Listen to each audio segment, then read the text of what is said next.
This picture hides the most disturbing secret. It was taken in Guyana on November 18, 1978. 5 people were shot dead, including a woman named Patricia Parks. During the attack, her daughter Tracy went missing in the forest, along with 4 other kids. 1 hour earlier, this footage shows the airstrip minutes before the attack. The woman with the red coat around her waist is Patricia. Her daughter Tracy has already boarded this smaller plane. The final images capture these 3 men with guns on the right. 3 hours earlier, the camera captures 12-year-old Tracy wiping tears with her hat. As the Parks family are packing their belongings onto the truck, people from the commune show their anger, yelling at them. You bring those kids back here! Don't you touch my kids! 24 hours after this footage was taken, 918 people are found dead, and Tracy is nowhere to be found. The events that led to the Jonestown Massacre would remain a mystery, unless, by some miracle, someone can rescue its youngest survivor, 12-year-old Tracy Parks. Today, the Jonestown story got much worse. 910 died in the poison ritual of the People's Temple. They shot the reporters on the ground, the congressman. It's just nothing we can do to protect ourselves or to get anybody else out of there, you know? The possibility that children are alive has faded to very little chance at all. We have no positive indication here that there are people out there wandering through the jungle. Other relatives will not be satisfied until there has been a thorough aerial search of the jungle of northwest Guyana. The year is 1966. In the quiet town of Redwood Valley, California, Gerald Parks moves in with his loving family. Worried about the Cold War and a possible nuclear disaster, Parks and his wife Patricia have driven all the way from Ohio with their 3 kids, their son Dale, their daughter Brenda, and their 6-week-old baby girl, Tracy. The Parks are among the hundreds of people who followed Reverend Jones to California. Redwood Valley is to be the perfect shelter for Gerald and his family, a great place to raise little Tracy. 1973, 7 years later, Jones announces that he's building a paradise city in South America. He calls it the People's Temple Agricultural Project, but it will later be known only as Jonestown. This is to be the promised land, but contrary to Gerald and Patricia, Tracy is not at all excited. August 1st, 1977, an article is published in New West magazine condemning the People's Temple, talking about allegations of abuse. Still, more and more followers of Reverend Jones make the move to this so-called paradise city. Families left behind are worried about loved ones. Months pass, and no one's heard from the Parks family since they left. November 17th, 1978, Senator Leo Ryan from California flies to Guyana with his legal aid and the NBC camera crew to investigate. The word we were getting was that there was an armed encampment. His goal was simply to go there and try to determine if people were being held against their will, and if so, to try to get them out of there. The entire trip to the city of Jonestown is documented on tape. The images you see here will later be found abandoned on this Guyana airstrip. I'm from the United States government. We're here to inquire into the health and the welfare of American citizens who are here. As he arrives at the camp, Leo Ryan is met with an unexpected scene. Cheerful children playing and smiling, adults in colorful clothing, dancing and singing. How could you not be impressed that out of the jungles of Guyana, they had carved out a community? Rice, black-eyed peas, more peas. You have different containers around the place. Couldn't go through all the tremendous inventory they built up. Kool-Aid. At first glance, Jonestown really does look like a great place to live. Oh, it's really nice here. We're going on a scouting mission to get some barrels along with the leaves. They really love it here in Jonestown, as you can see. But something floats in the air, something hidden behind the eyes. Are all these people really happy? Some people have said they couldn't leave if they wanted to. Do you think you could? Yeah, if I really wanted to, I'm free to go. If I was really wanted to, I'd be able to free to go. Well, I believe it. I've been here a few days, and I have absolutely no complaints at all. It is really nice here. When evening comes, the townsfolk have prepared a celebration for the senator.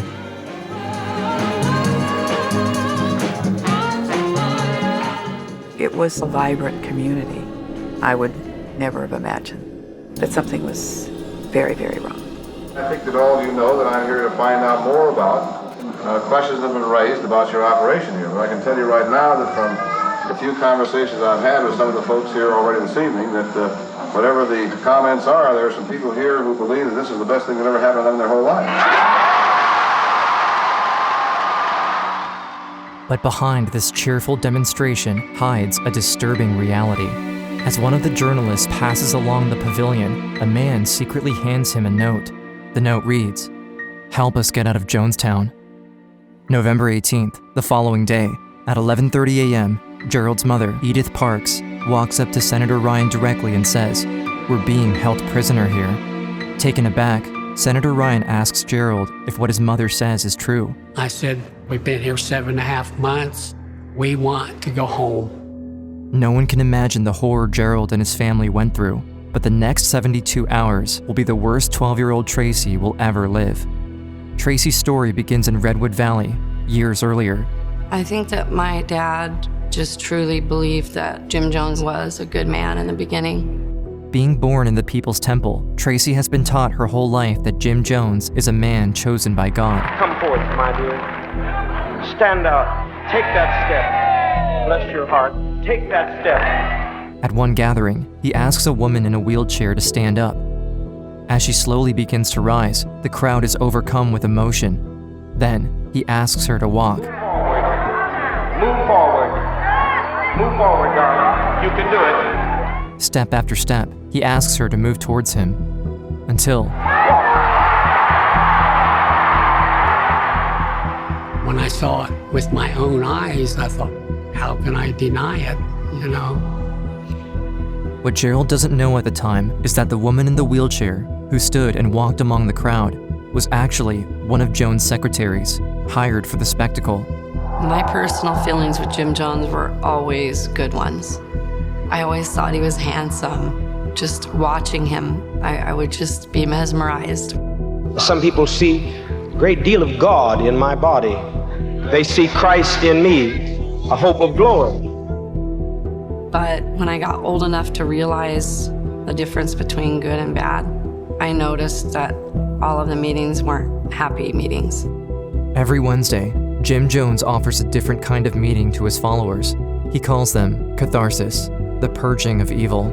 If you got caught talking to people that were not affiliated with the church, then you would be in trouble for that. Members, even children, could be called to the front and be hit repeatedly with a paddle, while the entire congregation is made to laugh at you. I would find myself looking around at all the adults, thinking to myself, you can't think this is okay. You just can't. I was scared to do anything wrong because I was scared I was going to be called up and be beaten. As the Parks family is getting ready to follow Jim Jones to Guyana, Tracy is deeply troubled. I can't figure out for the life of me why my parents went when the red flags were here. I want to give you more than I have. I want you to be greater than I am. And if you don't want to go this route, then go to hell where you want to, but don't bother me. I remember landing in a little plane on the Port Kaituma airstrip that's not very far from Jonestown. As Tracy gets off the plane with her family, the air is so thick and so hot, she can hardly breathe. The family now has to board a tractor to be taken to Jonestown. When we came up on them gates, they were standing there with guns. And at that moment, I knew I had just entered the gates of hell. I said, I feel like I'm making the biggest mistake of my life. Right away, Tracy and her family are stripped from all of their belongings, including their passports. Then, Tracy is separated from her parents. They told my parents right then and there, she's gonna be staying in the kids' area and you guys are gonna be going to your own cottage. I was devastated. According to Jim Jones, family bonds are selfish. But the truth is, he wants to turn family members against one another. And the best way to do that is to isolate them. Already, Tracy's father Gerald knows he's made a mistake. The next morning, while walking around the grounds, Gerald runs into his own cousin. And she said, how do you like Jonestown? I said, I don't. That's all was said. But the power Jim Jones has on his followers is already very strong. That night at the gathering, Gerald is called to the front. His cousin has told on him. So my dad was up in front of all the people, One of the security guards came over and just started wailing on my dad. And I jumped out of my chair to go up there. And I yelled, "Get that bee off my dad." And this person grabbed me and said, "If you know what was good for you, you would sit down." Father cares. Father cares. You can tell in his voice he cares. I had to act like I was one of them, but I never give up hope. I thought somehow, we'll get out of here. But acting like everything is fine won't be easy, especially not for little Tracy. She discovers quickly that Jones forces his followers to work incredibly long hours. The day starts at 6 a.m. when the guards pass around yelling for people to wake up. Tracy jumps out of bed and runs to the breakfast table. In the morning, rice and milk with bugs in it, and maybe for dinner we had rice and gravy. After eating, Tracy would have to run to her post where she'd work the rest of the day, until dark. By nightfall, she would attend mandatory meetings of Jim Jones screaming and preaching for hours, most of the time spreading fear, talking about threats outside in the jungle. I got a hell of a lot of weapons to fight. I got my claws, I got cutlasses, I got guns, I got dynamite, I got a hell of a lot to fight. I'll fight. Listening to Jim Jones preach till whatever time in the morning he got done. Might be 2, might be 3. You'd get hit with a cane if you were falling asleep. The kids would just be laid all over the floor. They couldn't keep them awake. And then there are the White Nights, the most terrifying meetings of all. To test the loyalty of his followers, Jim Jones forces everyone to drink a fruit punch that may or may not be poisoned. Who in the hell wouldn't be ready for a white night? How do you feel about it? You may die tonight. But Gerald Park knows that for Jim Jones, this is a rehearsal. I knew those white nights he was having was fake at the time, but I also knew that one day, one of them would not be fake. Since 1976, Jim Jones and his close crew have been buying cyanide in preparation for the mass murder of his followers. Gerald needs to act fast, but the Guyana forest is one of the most dangerous in South America. Jim Jones makes sure everyone knows this. He would often throw that in our face. Go ahead and try. Go ahead and try to run through the jungle.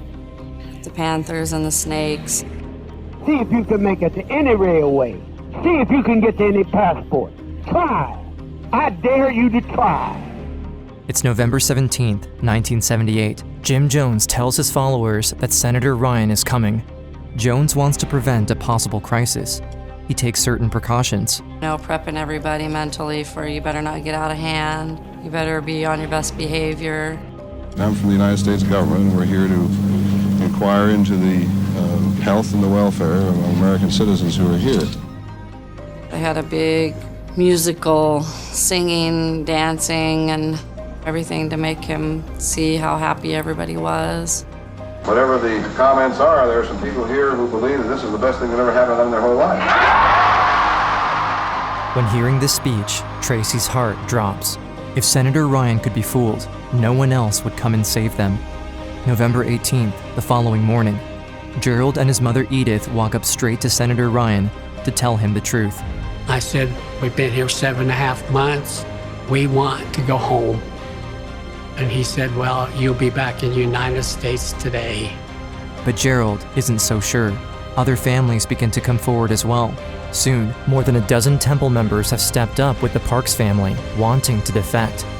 Jim Jones confronts Gerald's family about their intention to leave, Gerald wearing the white and blue top, his daughter Brenda standing behind him. Although Jones is obviously shocked by the news, he doesn't make much of a scene. I went into a state of shock and I started crying. And I had my hat and I was wiping my eyes. I was crying in utter fear. Although Senator Ryan thinks he can get these people home safely, no one else is convinced. While the defectors are dragging their belongings onto the tractor that will take them out of Jonestown, chaos begins to spread. You bring those kids back here! Hold on a second. You bring them back! One second. Don't you touch my kids! They were calling us names. The lawyer asked me, said, what's really going on over here? And I said, the bastard's gonna kill us all. That's what's going on. The road to the airstrip is 6 miles long and in horrible condition. Tension is on everyone's face, but no one says a word. My wife was on the truck. Our eyes met, and I looked at her and she looked at me, and neither one of us said anything. As they finally arrive at the landing strip in Port Kaituma, 33 people prepare to board 2 planes, splitting the Parks family. The camera is still rolling. You can see Gerald Parks approaching the plane with his family in tow. Then, behind them at the dirt road, a truck arrives with armed men. They were followed. The gunmen open fire. Right away, Patricia Parks is shot dead. 4 more people are killed on the airstrip, including NBC reporter Don Harris and Senator Ryan. The cameraman Bob Brown is also killed. Many more are gravely wounded. But Tracy is on the other plane with her brother Dale. Gerald doesn't know if they're alive. I couldn't get my seatbelt off. I heard my mom holler, look at my wife Patty. Finally looked back. She was sitting slumped over with her top of her head gone. Finally, the shooting stops, and the truck drives away. I just stood there for a few seconds, and it's like a bad dream, or this can't be happening. We were expecting at any moment for them to come back. In the smaller plane, a man who pretended to be a defector has opened fire at point blank.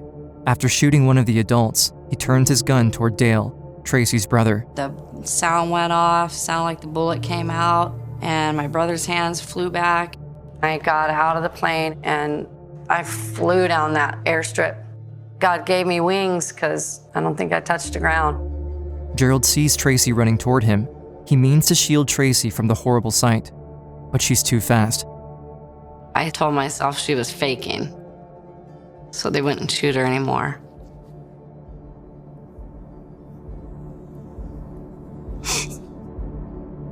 I knew that I had to get her to safety. So I headed the girls towards the jungle and said, go in there, don't go too far, go in there so you can't be seen, and wait till we call you. We just started running straight out into the jungle. As Gerald and his mother remain on the airstrip, Tracy, her sister Brenda, and 3 other kids are now by themselves. We just ran so far because of the fears of Jones instilling in us, I'll find you, you escape. See if you can make it to any railway. See if you can get to any passport. Try. I dare you to try. So we thought he was probably looking for us. Before night came, we went back to the jungle, started hollering for the kids. And no response. That's when my heart dropped, because I knew Guyana's one of the most dangerous jungles in the world. When darkness falls, the kids find a bent-over tree to climb and spend the night. As the world around them turns pitch black, they hear gunshots. We thought that it was them coming back to finish them off on the airstrip. We figured, okay, now Dad and them's gone, so now we don't have anybody. And that was the worst night I could ever recall in my life. November 19th, day 2 in the jungle. Tracy starts to feel ill. Having nothing to eat or drink, her condition deteriorates rapidly. Her sister Brenda, being the eldest, does her best to keep the children moving, knowing that Jim Jones' men are probably out there looking for them. Night falls on the second day. A search helicopter flies overhead, probing the grounds with its light. The children find cover to avoid being seen. They can't risk going back to Jonestown. That night, Tracy develops a high fever. Everyone else starts to get sick as well. And I remember just begging the creator of this universe to take me. The feeling of giving up was like a relief, that you didn't have to keep trying. November 20th, day 3. All 5 children are laying sick and exhausted on the jungle floor. Brenda no longer has the strength to carry the group along, but she can't let her little sister Tracy down. I just remember thinking that if we don't get out of here today, we're not going to get out at all. I heard this music out here in the middle of a jungle. Who or where would even be playing it? Where would it be coming from? My sister hit me. She goes, "Get up."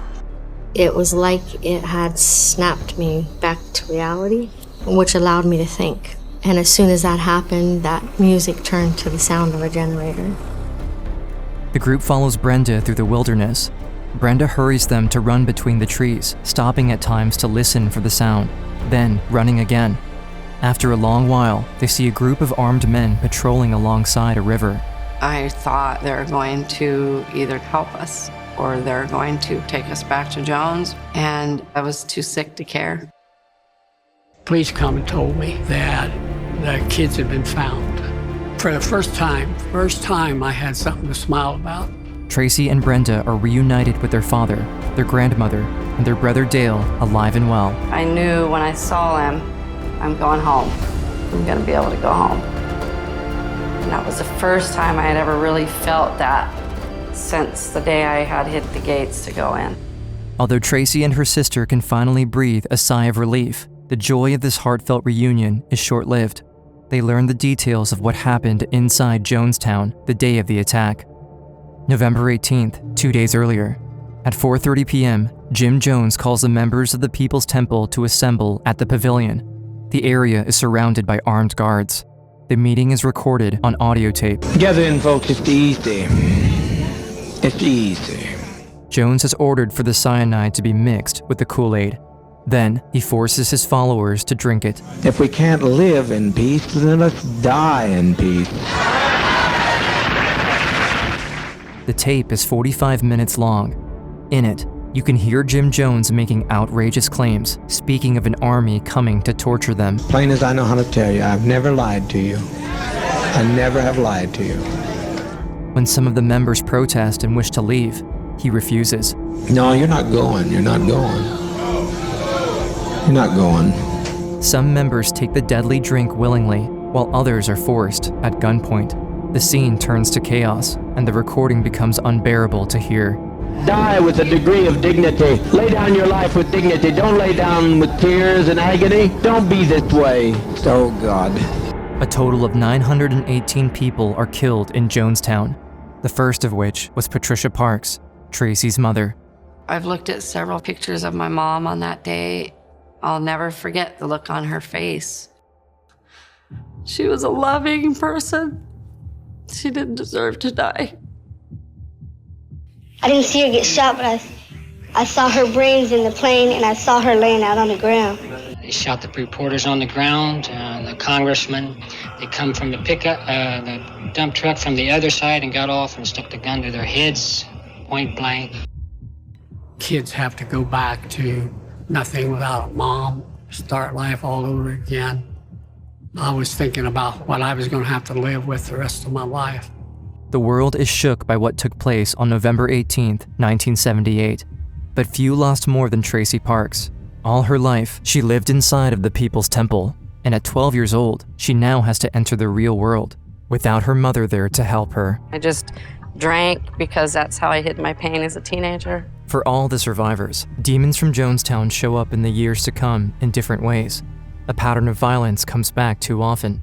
On October 24th, 1983, Paula Jean Newstall and her child are shot dead by Lawrence E. Mann, the child's father. On February 24th, 1984, Tyrone Mitchell opens fire on an elementary school in Los Angeles before ending his life. In 2014, Chris O'Neill, a boy who escaped with Tracy and Brenda in the forest, is shot down by police after a domestic dispute. But not all survivors turn to violence. Even after the tragic death of her sister Brenda in 2013, Tracy Parks remains a fighter, determined to honor her mother's memory. This is harder than I thought. 30 years after Patricia Parks' death, her daughter Tracy returns to that airstrip. There, she lays down 5 roses, a picture of her mother, and a cross. I just wanted to say goodbye. As for Gerald, Tracy's father, he devotes his life to his family. After helping to raise his 2 granddaughters, he becomes a great-grandpa to 6 girls. His family means everything to him, and he always makes sure to put them first. I think about my wife very often, whether she hears me or not, whether there's a hereafter or not. When I go to bed at night, I tell her I love her. Gerald dies on November 1st, 2022. In Jonestown, there was a sign hung up on the wall. Those who forget the past are condemned to repeat it. Tracy didn't know what it meant back then, but today, this sign is the reason she shares her story. She says, "If I keep quiet, Jim Jones wins. A tragedy of that magnitude affects you the rest of your life. Either you flail or you succeed. And I chose to succeed because I wanted my mom to be proud of me.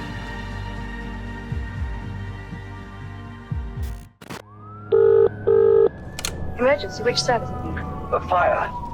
March 4th, 1980. The city of Stevenage, England, is rocked by an inferno at the house where Susan Lowson lives with her 4-year-old daughter, Amanda. A passing milkman rushes in and is able to rescue the child.